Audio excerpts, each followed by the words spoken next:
It was 6:12 a.m. over the southern Caribbean. The sun had barely kissed the horizon, casting a pale gold across calm, glassy waters. A U.S. aircraft carrier sliced through the morning stillness, leaving a steady white wake behind its massive hull. On deck, flight crews moved with disciplined precision, checking aircraft, adjusting flight gear, while radar operators monitored glowing screens in near silence. To anyone watching, it was a normal morning. Routine, methodical, controlled, but beneath the surface the calm was deliberate. Inside the carrier's Combat Information Center, every screen, every contact, every blip was being studied, catalogued, and analyzed. This was not just transit, this was vigilance, and vigilance was power. At 6:17, a radar contact appeared, a single return, low speed, far beyond visual range. Traffic like this was common: merchant ships, fishing vessels, patrol craft. Yet, the operators watched with a trained eye. Less than a minute later, a second contact appeared, then a third, then two more, 5 steel hulls moving in formation, transponders silent, intent unmistakable. The tactical action officer leaned closer to the display. Geometry told a story: 2 forward, 1 centered, 2 trailing wide. It was not coincidence. It was deliberate. The Venezuelan Navy was shaping the encounter, testing boundaries, closing space. Inside the carrier's bridge, the captain received the update calmly. No raised voice, no sudden orders, just acknowledgement. The U.S. Navy had been in these moments before, and it understood a simple truth: who reacted first often lost control. By 6:22, the Venezuelan ships had subtly adjusted course. Their projected closest point of approach began to shrink. Radio hails went out: English, Spanish, standard bridge protocols, no response. Silence answered every attempt at communication. Still, the carrier held course. Weapons were inactive. Sensors tracked but did not provoke. Every maneuver, every pulse, every radar emission from the approaching ships was catalogued, time, stamped, stored. The strike group's escorts tightened positions imperceptibly, maintaining overlapping coverage while preserving composure. To the outside observer, nothing had changed. To trained eyes, everything had. At 6:26, the closest point of approach fell under 3 nautical miles. The formation was tight. 2 lead ships pressed toward the carrier's port, 2 flanked wide, the 5th held at stern. Pressure, not attack. A test of nerve, a measure of discipline. Inside the Combat Information Center, time slowed. Every course adjustment by the Venezuelan ships revealed intent, experience, and hesitation. The carrier's strike group was reading them like an open book. Each delay, each minor misalignment, each micro adjustment became data, layered into a tactical mosaic that would inform commanders for months to come. By 6:35, the first sign of strain appeared. One ship lagged a fraction behind a turn. Imperceptible to most, but stark on the displays inside the CAC. Formations under pressure rarely remain perfect, and here the advantage had already shifted. Then came the decisive, invisible move. At 6:51, the air operations officer recommended a single Seahawk helicopter launch. Not to threaten, not to attack, but to observe. The rotors were still, systems powered, sensors aligned. Its presence alone was a statement: we see you. The helicopter lifted silently at 6:53. Rotors cut the calm air with a controlled rhythm, banking low over the water. From the Venezuelan decks, it was the first visible change in nearly 40 minutes. The aircraft maintained a deliberate, safe altitude, keeping every ship in view. High-resolution optics, infrared sensors, laser designators, all streaming live to the carrier's Combat Information Center. This was not a show of force, it was awareness made visible. A single pulse of low-power laser struck the bridge of the nearest Venezuelan ship. Not a weapon, not a threat, just a signal: we see you. Your movements are recorded. The message was repeated in Spanish. The formation paused, evaluated, then began to adjust. One vessel slowed by 2 knots. Another changed heading by a few degrees. The tight, almost suffocating geometry of the formation began to unravel. Inside the CAC, every frame, every course adjustment, every engine puff and radar emission was recorded. History, intelligence, and leverage were being written in real time.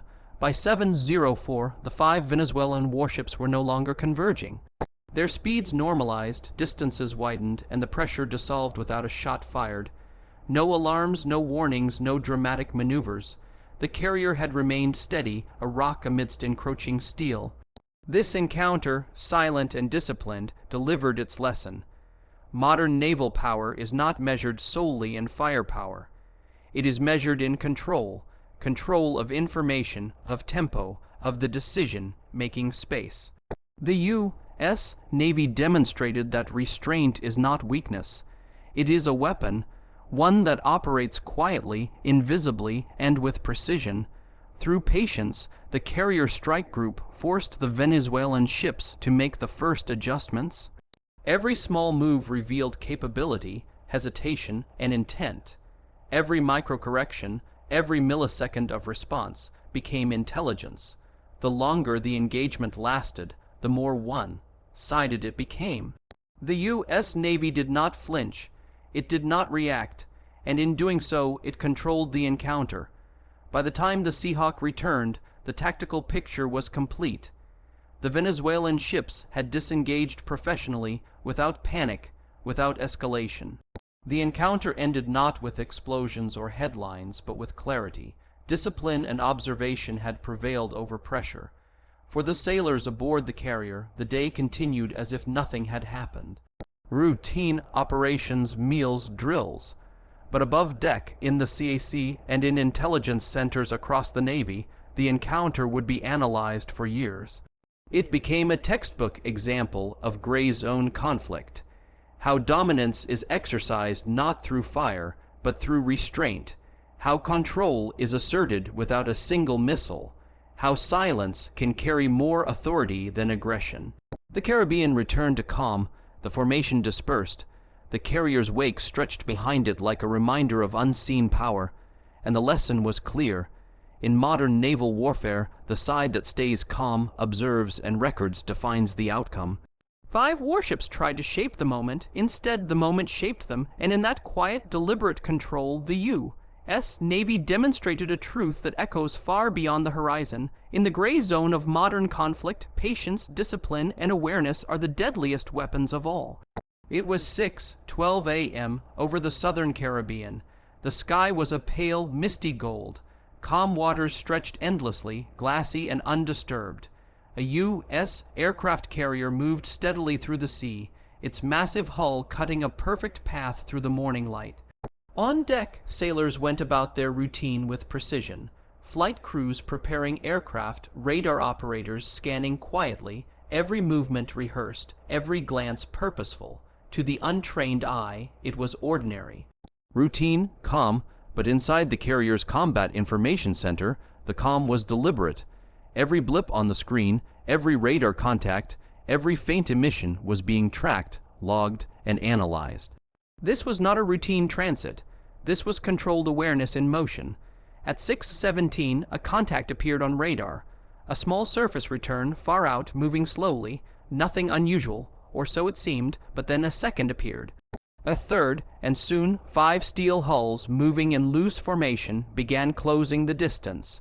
Transponders were silent, AES signals absent. These were Venezuelan Navy patrol ships, and they were approaching deliberately. The tactical action officer leaned toward the display. The geometry of the formation told the story. 2 forward, 1 in the center, 2 trailing, not random, not coincidental. A coordinated maneuver, testing boundaries, probing discipline. Inside the bridge, the carrier's captain absorbed the update without raising his voice. The U.S. Navy had been here before. It knew that reaction could surrender control. The strategy was patience, observation, and preparation. The first side to act would lose the narrative. By 6:22, the Venezuelan vessels adjusted course slightly. Their projected closest point of approach began to shrink. Standard bridge. Bridge radio hails were sent in English and Spanish. Silence answered, not panic, not confusion, discipline. Every electronic pulse from the approaching ships, navigation radar sweeps low, power emissions, was logged and time-stamped. The carrier was not just being observed, it was cataloging every detail. Still, the carrier did not move, weapons remained inactive, no jets scrambled. Sensors shifted from passive to heightened monitoring, yet no escalation occurred. Outside, the ships appeared unchanged. Inside, every subtle motion was a message, every micro adjustment a revelation. By 6:26, the formation closed further. 2 lead ships pressed forward along the carrier's port vector, too wide, controlling lateral space. The 5th remained behind, monitoring, pressure, not hostility. The Venezuelan Navy was shaping the encounter, attempting to control the psychological space. Inside the Combat Information Center, time slowed. Every micro movement revealed intent. Every slight delay exposed command structure. The carrier's strike group absorbed the data silently, building an invisible map of competence, cohesion, and reaction time. By 6:35, the first sign of strain appeared. One Venezuelan ship lagged a fraction of a second behind a coordinated turn. Minor, imperceptible to the untrained eye but critical. Formations under pressure rarely remain perfect. And here, advantage shifted imperceptibly, invisibly. At 6:51, the air operations officer recommended a single Seahawk helicopter launch, not as threat, but as observation. Rotors were still, systems powered, sensors aligned. The presence alone was a statement. We see you. At 6:53, the Seahawk lifted. Its rotors cut a controlled rhythm through the calm morning air, banking low above the sea. The aircraft remained visible to every bridge, every sailor on the Venezuelan ships. High-resolution optics, infrared, and laser sensors streamed data directly back to the Combat Information Center. This was not intimidation. It was situational awareness made tangible. The helicopter pulsed a low-power laser on the nearest bridge, a brief, deliberate signal, "We see you. Your movements are recorded." The message was repeated in Spanish. For the first time, subtle reactions occurred. One ship slowed slightly, another adjusted heading. The formation's geometry, tight and suffocating for nearly half an hour, began to relax. Inside the CAC, every movement was logged, every frame captured, every reaction time-stamped. Evidence, intelligence, and leverage were being collected in real time. History was being written quietly, invisibly, and decisively. By 7:04, the 5 Venezuelan vessels had disengaged. Distances widened, speeds normalized. The coordinated advance dissolved without a shot fired, without alarms or warning signals. The carrier remained steady, the rock amidst encroaching steel, unaffected and unyielding. The encounter demonstrated a simple yet profound truth. Modern naval power is not solely measured by missiles or firepower. It is measured by control of information, control of tempo, and control of decision-making space. The U.S. Navy exercised that control with patience and precision. Restraint was the weapon, observation the strategy. Each minor adjustment by the Venezuelan vessels revealed capability, hesitation, and command structure.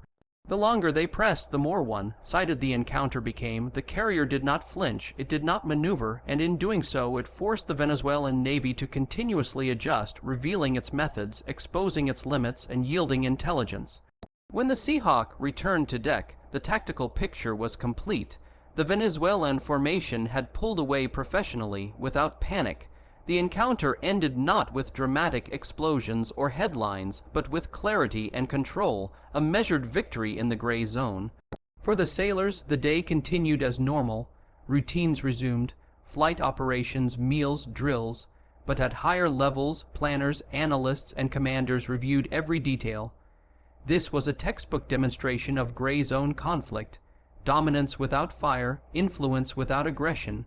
The Caribbean waters returned to calm, the formation dispersed, yet the lesson lingered.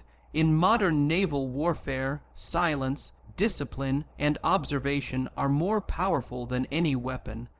Pressure applied by the Venezuelan Navy had collapsed under its own weight. The moment had been shaped not by confrontation, but by composure. 5 warships had attempted to define the encounter. Instead, the encounter defined them, and in that quiet, deliberate control, the U.S. Navy demonstrated a truth that extends beyond the horizon. Restraint, backed by overwhelming awareness and capability, is the sharpest tool in modern maritime conflict. In the end, no shots were fired, no ultimatums issued, no escalation beyond standard operating procedure occurred, yet the outcome was absolute. The Venezuelan Navy had tested the boundaries, and the U.S. Navy had quietly, methodically, and decisively recorded the results. And the final lesson was unmistakable. In the gray zone, calm is dominance, observation is power, silence is authority. 5 warships moved fast on a U.S. aircraft carrier. They thought they were testing. They were the ones being tested. The sun had barely risen over the southern Caribbean at 6:12 a.m. The sea was glassy, almost unreal, reflecting the pale gold sky. A U.S. aircraft carrier cut through the calm water, leaving a perfect white wake in its path. On deck, the morning routine unfolded with mechanical precision. Flight crews prepared aircraft, radar operators scanned screens, sailors moved with quiet purpose. Everything seemed ordinary, but ordinary was an illusion. Inside the carrier's Combat Information Center, every blip, every pulse, every signal was being watched, recorded, and analyzed. This was not routine. This was the threshold of tension, the fine line between observation and escalation. At 6:17, the first radar contact appeared. A single surface return, far out, moving slowly, a civilian vessel, perhaps, but then a second appeared, a third. Within moments, 5 contacts appeared, moving in loose formation. Their transponders were silent, no AAS signals. These were Venezuelan Navy ships. They were approaching deliberately, with intent. The tactical action officer leaned toward the display. 2 ships forward, 1 centered, 2 trailing, geometry and spacing designed, rehearsed, deliberate. This was not a random encounter. This was pressure, a test. On the bridge, the carrier's captain absorbed the information calmly. No raised voice, no sudden orders. Patience was the weapon. Reaction could surrender control. The doctrine was clear: observe, document, and maintain course. The first side to act would lose the narrative. By 6:22, the Venezuelan ships adjusted course slightly. Their closest point of approach began to shrink. Radio hails were sent in English and Spanish, repeating standard protocol. Identify and state intentions. Silence answered. No response, no panic, only quiet discipline. Every radar emission, every slight adjustment, was logged. The carrier strike group was reading them, not reacting. By 6:26, the formation tightened. 2 ships pressed slightly forward, 2 wide controlled lateral space. 1 remained aft observing. Pressure, not aggression. The Venezuelan Navy aimed to shape the encounter, to assert dominance without firing a shot. Inside the CAC, time seemed to stretch.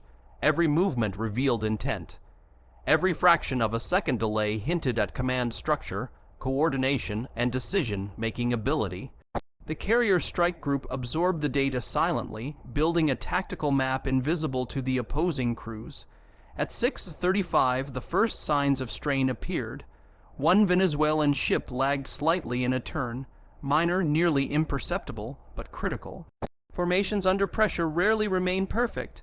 Advantage shifted quietly, invisibly. At 6:51, a recommendation came: launch a Seahawk helicopter.